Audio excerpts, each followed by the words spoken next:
तो और गाइस, तो क्या हाल है। तो एक ऐसी रियल घटना जिसकी वजह से पुलिस को अपनी रिपोर्ट में लिखना पड़ा कि हाँ, ये आत्मा का काम है। और इसके ऊपर एक मूवी बन चुका है जिसका नाम है वेरोनिका, और ये मूवी अवेलेबल है नेटफ्लिक्स में। तो मैं इस मूवी के बारे में बात नहीं करने आया हूँ, मैं बात करने वाला हूँ इस रियल घटना के बारे में। तो मैं तुम लोगों को बताने वाला हूँ आज इस वीडियो में इस स्टोरी की रियल घटना बिल्कुल। तो वीडियो कर दो लाइक और चैनल कर दो सब्सक्राइब। तो लेट स्टार्ट द वीडियो। और आज की वीडियो बहुत ज्यादा हॉट होने वाली है।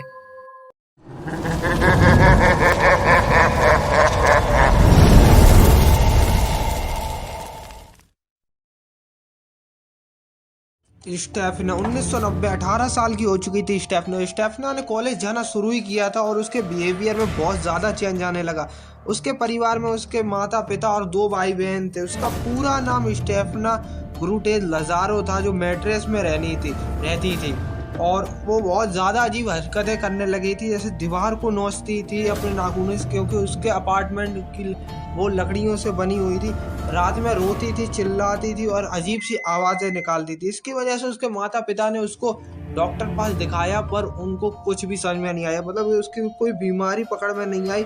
फिर उसके बाद एक दिन उसके पापा ने उसके कमरे में चेक किया, तो उनको वहाँ पे काले जादू की बुक्स और ओएजा बोर्ड मिला। स्टेफना काले जादू की प्रैक्टिस किया करती थी, वो आत्माओं से बात करना चाहती थी। उसके लिए वो ओएजा बोर्ड की मदद लिया करती थी।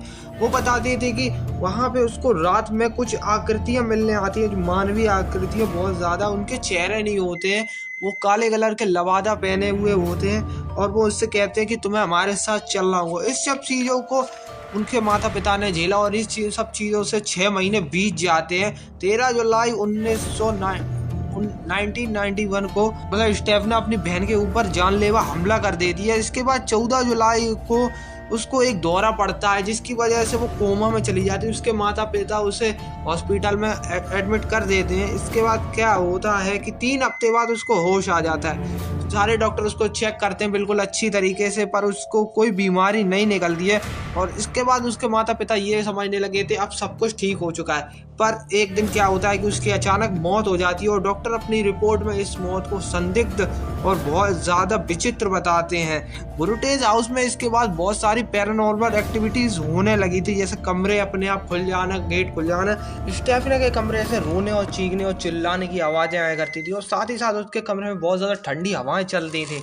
और स्टेफना के घर में बहुत ज़्यादा पैरानॉर्मल एक्टिविटीज़ बढ़ चुकी थी। गेट अपने आप खुल जाना, कांच की चीज़ों का अपने आप टूट जाना, और साथ ही साथ ठंडी हवाएं चलना।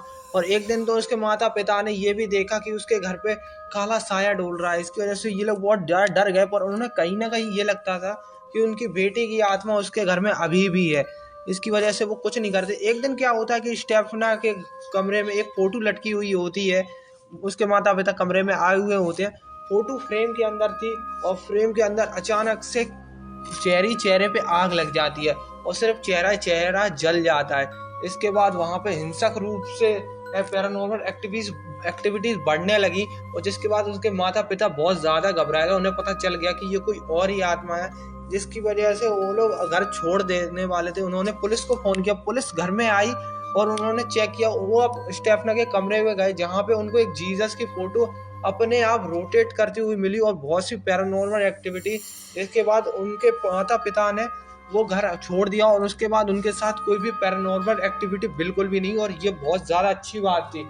और ये सब खुद पुलिस ने अपनी रिपोर्ट में लिखा है कि ये सब मतलब कि दूसरी दुनिया का किया जा रहा काम है, मतलब कि किसी आत्मा की वजह से ये सब हो रहा है। एक दिन क्या होता है कि स्टेफना के माता पिता के पास स्टेफना की कॉलेज टीचर आती हैं, और जो उन्हें बताती हैं कि स्टेफना काले जादू की प्रैक्टिस तो करती थी अपने 2 दोस्तों के साथ। एक दिन क्या होता है कि उसकी टीचर बेसमेंट में जाती हैं, जहाँ पे काले जादू की प्रैक्टिस करती हुई उनके 2 दोस्तों के साथ स्टेफना मिलती है, और वो लोग ओएजा बोर्ड का यूज कर रहे थे।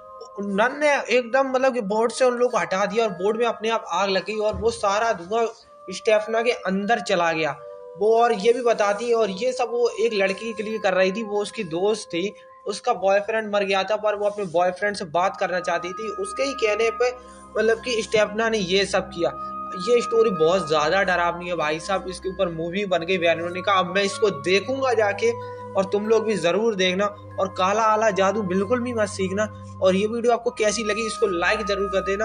और टाटा, बाय बाय।